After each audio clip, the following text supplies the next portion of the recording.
Kalau ada yang bertanya, apa itu riba? Tambahan yang tidak diperbolehkan oleh syariat. Karena ada tambahan yang boleh. Seperti umpamanya anak pinjam sama umur dia duit 1 juta. Lalu anak alhamdulillah dapat rezeki, anak balikin. Umur dia alhamdulillah dapat rezeki, anak balikin nih 1.200.000. Tambahan ini masuk riba apa enggak? Tidak masuk riba. Tapi juga namanya tambahan. Sedangkan yang dimaksud dengan riba adalah tambahan yang tidak sesuai dengan syariat. Itu yang disebut dengan riba. Sehingga kita akan membicarakan banyak tambahan nih. Model-model tambahan. Karena riba itu bukan cuma uang umpamanya 200.000 kita gantiin 250.000. Nanti ada ribal fadl. Riba tambahan itu seperti orang jual beras. Jual beras berapa? Dia 1 kilo ditukar 2 kilo. Umpamanya kurma juga seperti itu. Dia beli kurma sukari 3 kilo. Lalu dia datang ke toko. Mas, saya mau tukar sama ajwa 1 kilo. Ini riba. Karena orang itu dapat tambahan 1 kilo. Padahal secara kualitas memang kurma ajwa lebih mahal. Tapi dalam Islam, aturannya nggak boleh tambahan seperti ini. Baik. Kita akan membahas secara hukum. Tapi sebentar anak kok kayaknya haus banget ibu-ibu. Bentar. Baik, kita lanjutkan. Masalah riba ya. Jadi riba ini diharamkan berdasarkan kitabullah, berdasarkan sunnah Rasulullah SAW dan ijma' umat Islam.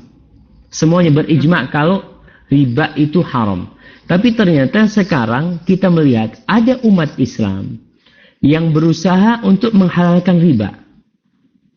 Bukan dia itu berpandangan riba itu haram sehingga dia mengatakan aku ini dosa. Enggak. Aku berusaha nanti mudah-mudahan Allah Subhanahu wa taala kasih aku jalan yang lebih baik sehingga aku tidak melakukan riba. Ada di antara umat Islam yang menganggap halal. Dan ini bermasalah. Berbeda dengan pelaku dosa yang menganggap itu dosa. Sehingga ada harapan dia bertobat kepada Allah Subhanahu wa taala.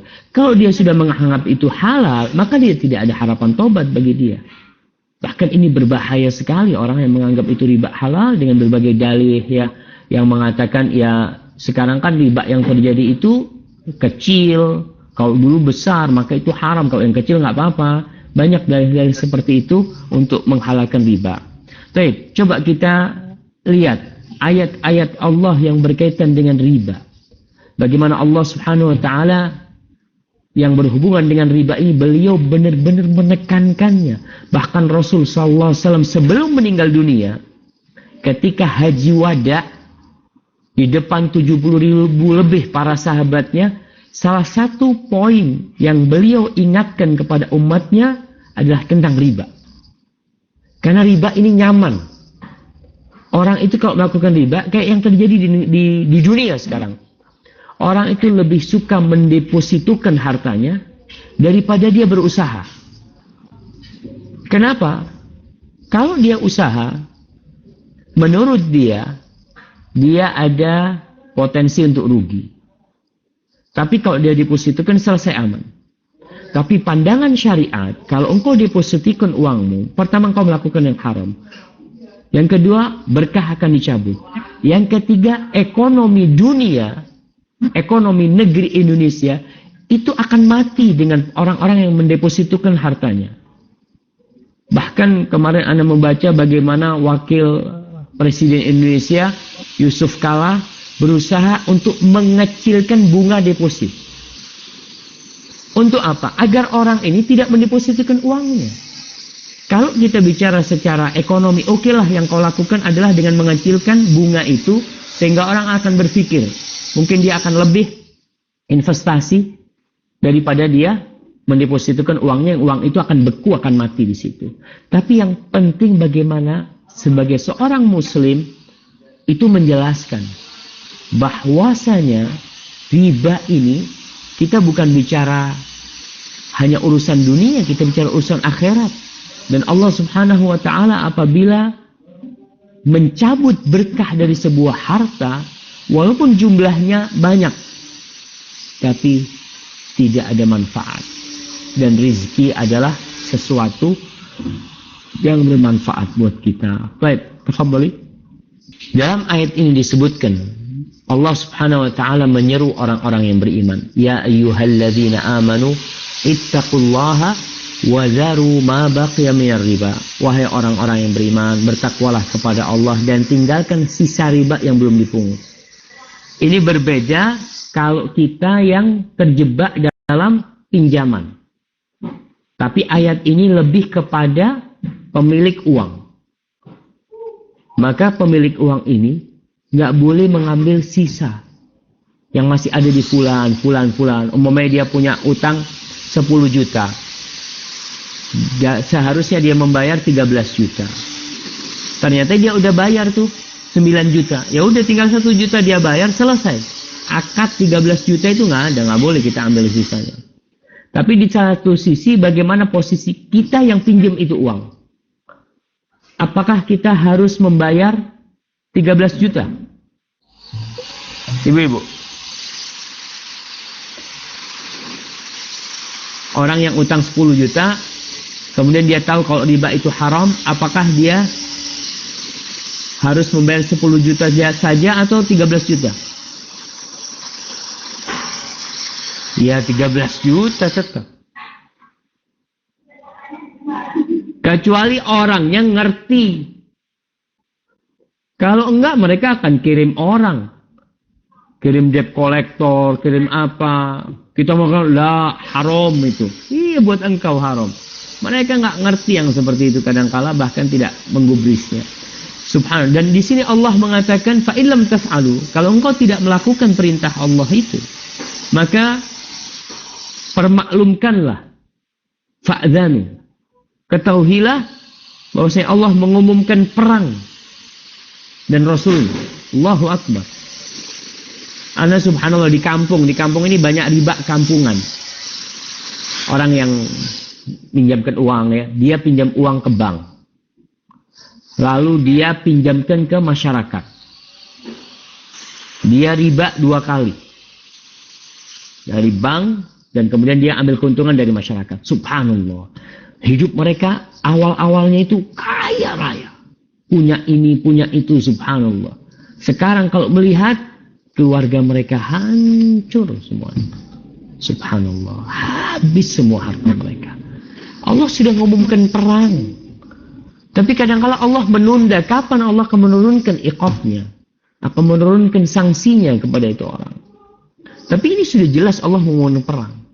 Wa in tubtum, kalau kalian bertobat, subhanallah. Allah membuka pintu taubat bagi pelaku riba. Padahal pintu riba termudah, teringan. Seperti seorang mendatangi ibunya.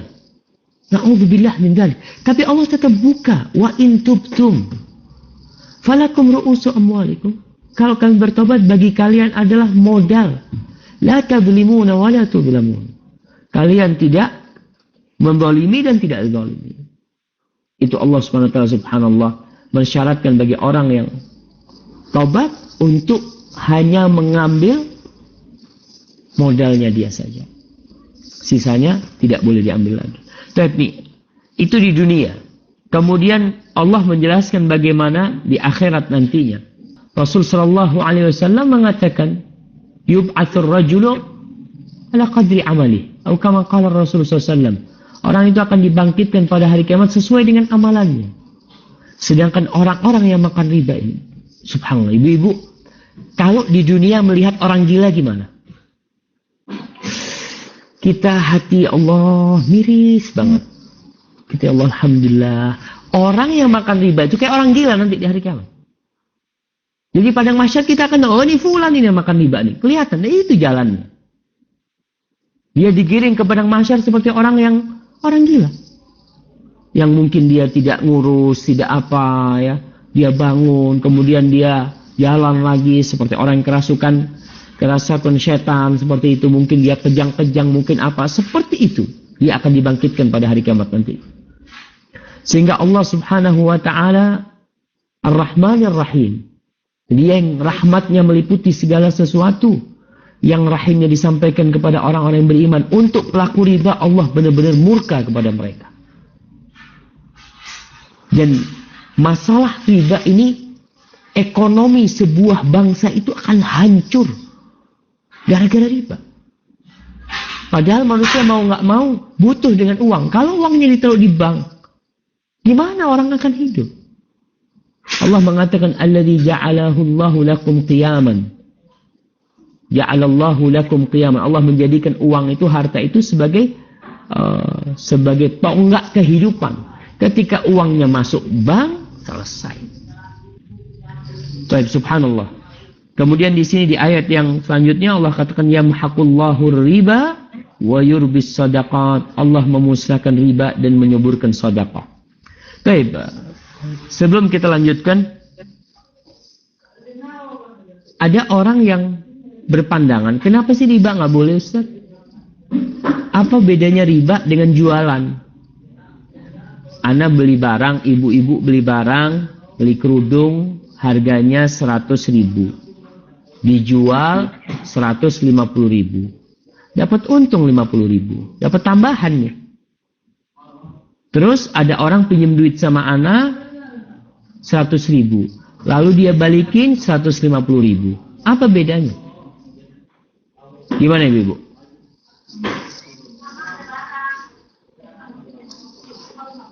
Sama.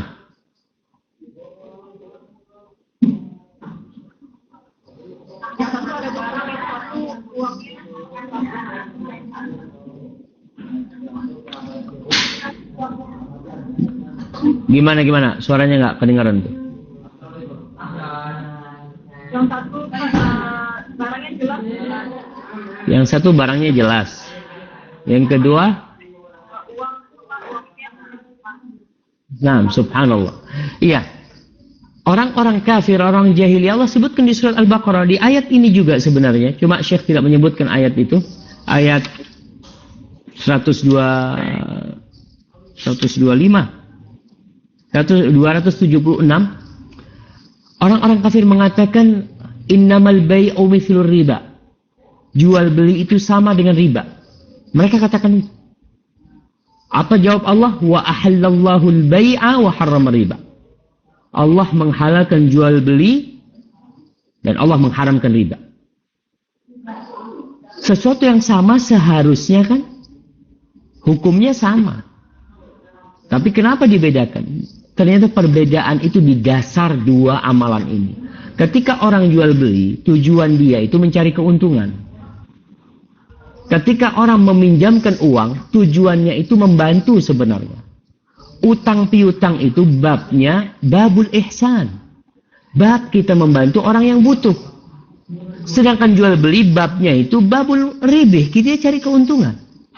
Makanya orang yang mengutangi di dalam Islam itu, dia mengutangi 1 juta, Allah kasih pahala dia sedekah separuh dari uang yang dia utangkan.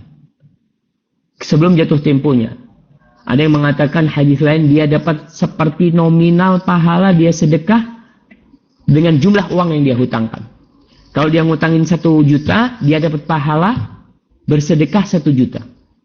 Kalau sudah jatuh temponya, dia dapat pahala double. Seperti sedekah 2 juta tiap hari dia memberikan penundaan kepada orang itu. Apa pantas orang yang dikasih pahala masih cari keuntungan? Ya enggak. Makanya ketika orang ini meminjamkan uang yang babnya itu bab membantu, lalu dia ternyata mencari keuntungan dari orang itu, maka Allah murka. Nggak boleh. Kok itu aku kasih pahala udah. Cuma ini manusia, ketika Allah yang memberikan pahala, memberikan kelipatan ganda di hartanya, dia kadang-kadang kurang yakin.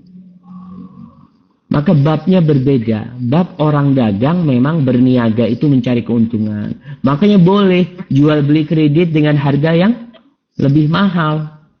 Karena tujuannya mencari keuntungan dia memang jual. Adapun orang yang meminjamkan uang, ngutangin orang, tujuan dia itu adalah membantu. Orang ini pinjam uang karena butuh dia dengan bantuan itu. Bukan karena dia ingin bersenang-senang. Maka disinilah Allah katakan wa ahallallahu al-bai'a wa harrama riba. Allah halalkan jual beli, perdagangan, dan Allah haramkan yang namanya riba itu. Baik. Kemudian di sini disebutkan hadis tentang 7 dosa yang menghancurkan. Karena dosa ini bertingkat-tingkat. Ada dosa kecil, ada dosa yang mungkin pertengahan, tapi dia masih masuk dosa kecil. Tapi ada dosa yang besar, dan ada dosa besar yang lebih besar lagi. Sehingga dosa yang paling besar adalah syirik billahi tabaraka wa ta'ala. Di sini Nabi SAW mengatakan ijtanibus sab'al mubiqat. Ibu-ibu coba lihat gaya Nabi atau metode Nabi menyampaikan. Supaya ini kita dapat pelajaran, selain pelajaran fikih, juga dapat pelajaran bagaimana berdakwah. Beliau SAW mengatakan ijtanibus sab'al mubiqat. Apa artinya? Hindarilah, jauhilah 7 hal yang membinasakan. Nabi diam. Apa yang terjadi ketika seorang ustadz menyampaikan lalu diam? Orang akan bertanya, loh, apaan Rasulullah SAW? Maka para sahabat mengatakan, qalu wa ma hunna ya Rasulullah. 7 hal yang membinasakan itu apa aja gitu. Kita disuruh menjauhi sesuatu, tapi kita nggak tahu 7. Iya, jumlahnya 7. Tapi apaan? Disinilah belum ketahuan apa yang 7 hal itu. Oleh karena itu, setelah para sahabat radhiyallahu taala anhum bertanya, mereka kan tadinya mungkin lagi ada lagi ngobrol, mungkin lagi memikirkan sesuatu. Ketika dikasih pancingan nih, akhirnya mereka bertanya. Mereka jadi serius untuk mendengarkan. Yang pertama asyirku billah, syirik kepada Allah Subhanahu wa taala. Wasihir, yang kedua perbuatan sihir. Dan sihir ini pun bisa kufur. Orang yang melakukan sihir. Yang ketiga, wa qatlun nafsil lati haramallah illa bil haq.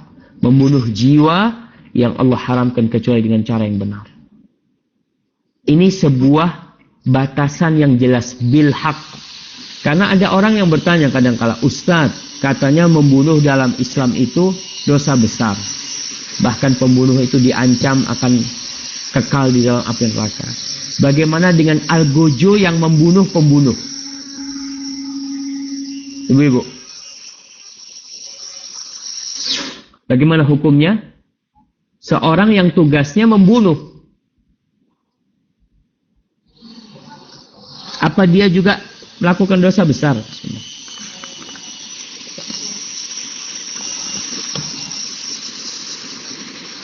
Nah,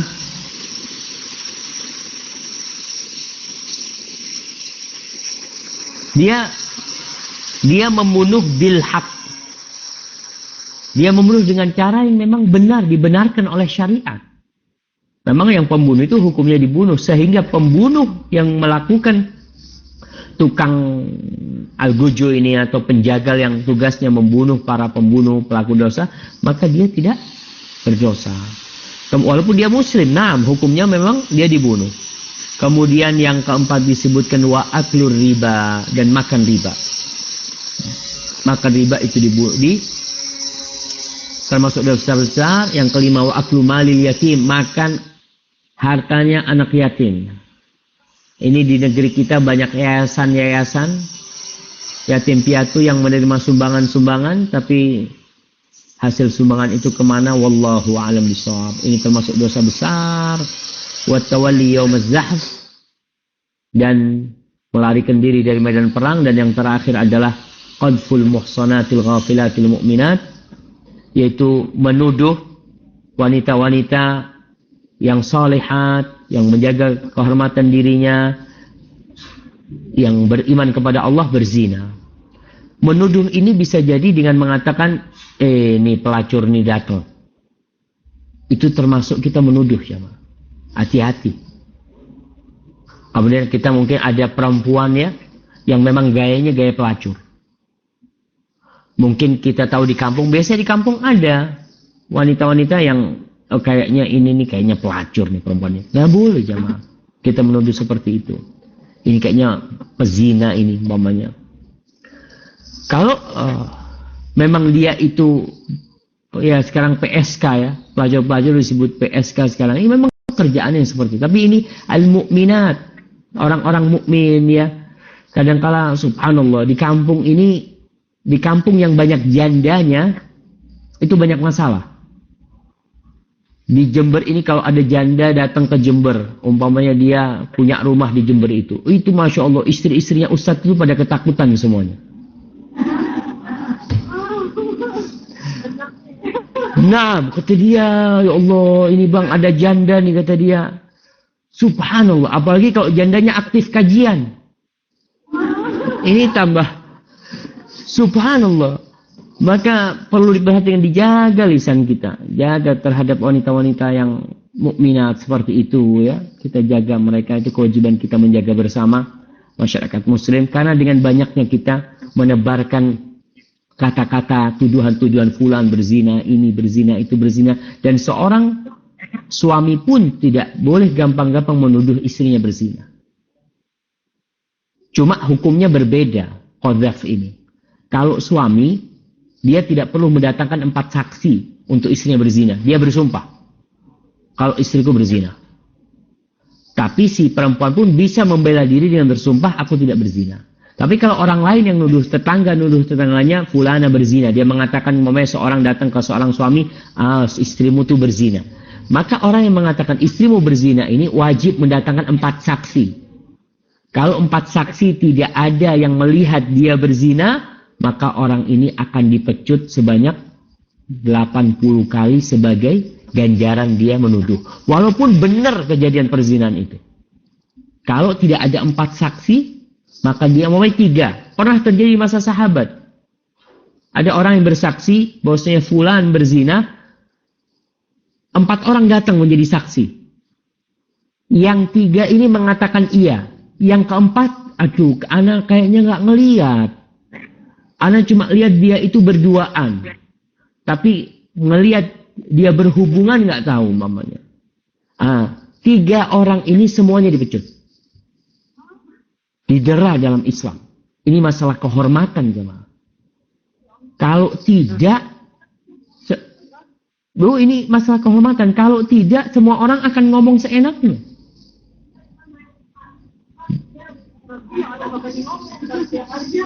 Kenapa? Bukan, Rasulullah Allah mengatakan arba syuhada, 4 saksi. Allah sebutkan 4 untuk zina. Kalau untuk saksi jual beli, untuk saksi apa cuma 2. Tapi untuk kasus zina itu 4. Kenapa? Karena jangan sampai nanti ada orang nggak suka sama fulana. Kumpul nih 4 orang. Yuk kita bagaimana? Berangkat laporan bahwasanya fulana berzina. Itu bisa terjadi, apalagi di masa orang-orang hasud, orang-orang penuh kebencian. Kalau cuma 2 orang saksinya, bisa teman. Tapi kalau 4 ini susah, maka Allah kasih batasan 4. Dan selama sejarah Rasul SAW, tidak ada perzinaan yang tertangkap dengan saksi. Tidak ada. Semua yang terjadi itu pengakuan mereka sendiri. Semuanya datang ke Rasul SAW mengatakan aku berzina. Yang 4 saksi nggak pernah ada. Sepanjang yang Anda tahu di masa Rasul SAW. Karena berat ya maaf. 4 orang ini. Apalagi 4 orang ini kalau melihat orang berzina, mau nggak mau seharusnya dia kan mengingatkan. Bukan malah ditonton. Ada apa 4 orang ini? Nonton umpamanya seperti itu. Dia kan seharusnya ada orang, oh ini kayaknya ini mau berzina nih. Yuk kita. Nggak boleh. Di dalam Islam itu dilarang juga kita mengintip ya. Ada larangan. Orang kalau sudah masuk rumahnya, udah itu hak dia.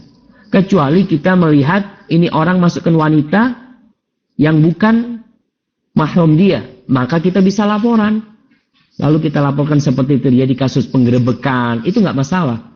Di dalam Islam seperti itu. Tapi kalau kita memang mau ngintip orang apa yang dilakukan dalam rumahnya, itu termasuk mengganggu privasi dan Islam menghormati privasi orang lain.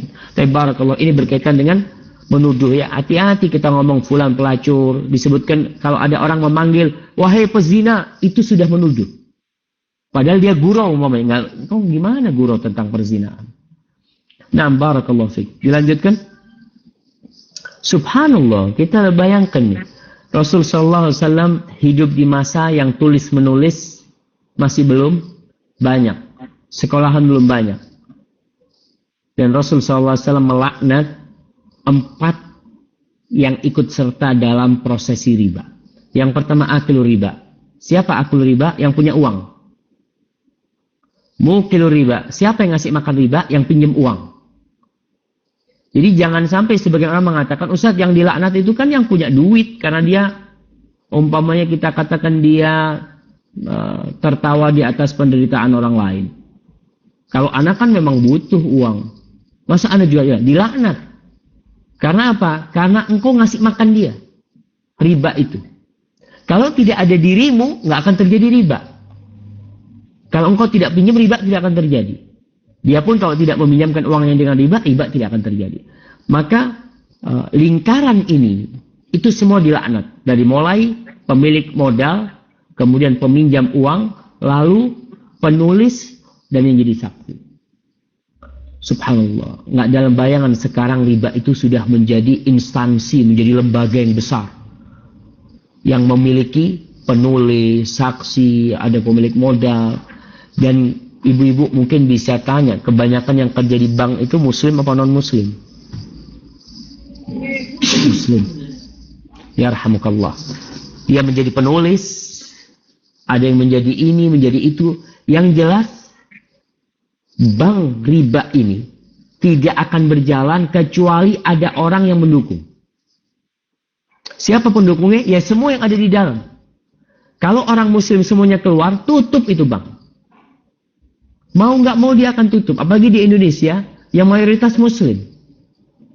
Tapi karena muslimin dan muslimat ini pada kerja di bank, bahkan kemarin Anda sempat sampaikan di kajian di Jakarta, Institut Pertanian Bogor, IPB. Itu kemarin ada yang cerita lulusan sana, dia cerita, Ustaz, antum tahu 75% mungkin dia katakan, yang lulus IPB itu kerja di bank. Jadi daftarnya dia itu di pertanian, kerjanya di bank.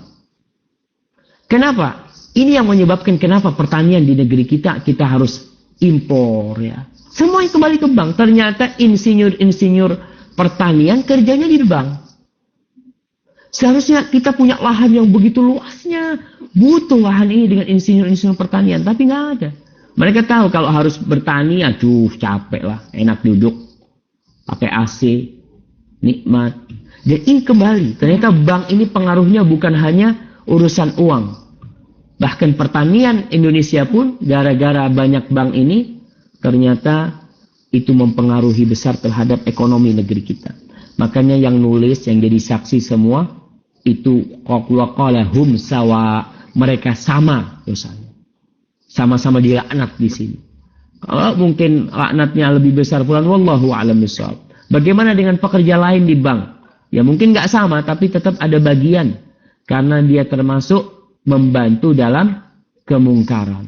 Wallahu a'lam bishawab. Nah, baik. Ini disebutkan tadi yang kita sampaikan bahwasanya Rasul sallallahu alaihi wasallam mengatakan riba 73 baban. Riba itu 73 bab.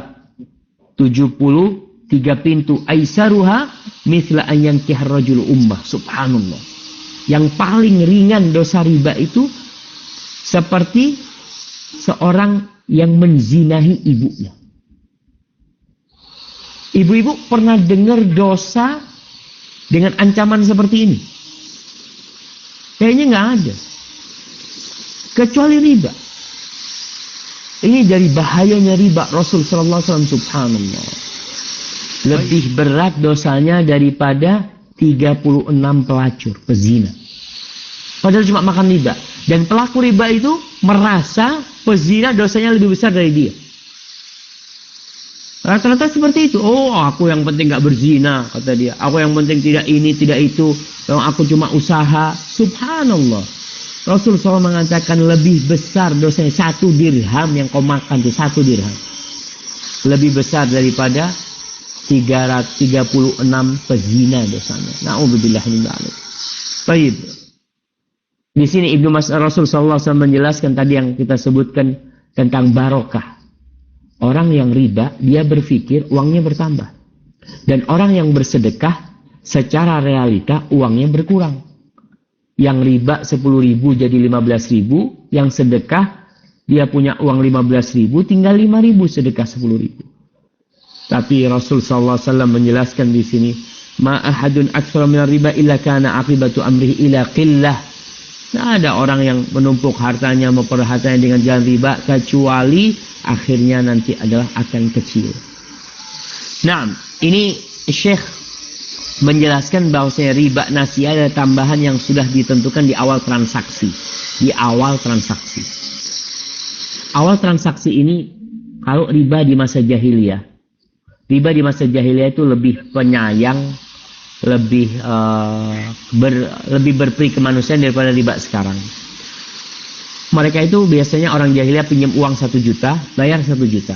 Kalau temponya tepat, jatuh tempo dia bayar 1 juta, misal satu model yang banyak di jahiliyah, ya udah kau pinjam 1 juta, kau balikin 1 juta. Kapan bayarnya? Nanti tanggal 1 Dzulhijjah.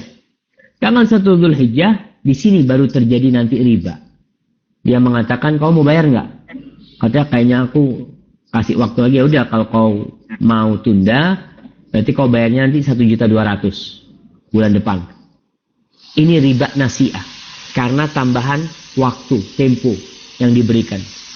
Ini seperti di Indonesia ada model apa? Kartu kredit yang 0% itu apa?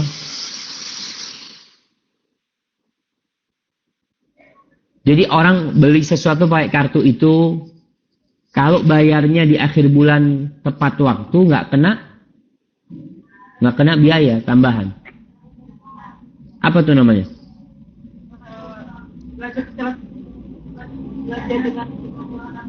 Nggak, kartu kredit bukan.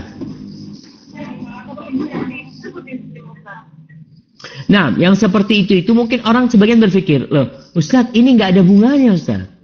Ana pakai kartu ini, nanti Ana bayar, itu nggak ada bunganya. Iya, nggak ada bunganya kalau tepat waktu. Tapi akadnya itu akad riba. Akadnya sudah riba ditentukan. Nanti kau itu kalau kelewat waktu bayarnya sekian. Ini kan riba. Oh, terjadi riba. Walaupun dia memang kalau dia bayarnya tepat waktu nggak ada riba. Tetap akad yang kita lakukan adalah akad riba. Yang ditunggu oleh bank adalah kita menunda pembayaran. Di situ mereka dapat keuntungan. Jadi kita kalau pakai kartu itu tetap kita termasuk melakukan riba karena akad di awal sudah ditentukan bahwasanya engkau itu ada ribanya, ada bunganya nanti ketika telat bayarnya. Ini riba nasiah yang disebut karena tempo waktu mengundur tempo waktu pembayaran dengan ada tambahan uangnya. Baik, fadhal. Berkaitan dengan ribal fadl ini, memang ada pendapat Ibnu Abbas radhiyallahu taala anhu yang beliau memakruhkannya atau gimana, tapi pendapat itu sangat lemah sekali karena adanya hadis-hadis Rasul sallallahu alaihi wasallam yang nanti kita akan lihat di sini. Karena ini berkaitan dengan barang, model orang jual beli dahulu itu adalah apa istilahnya? Barter barang mereka.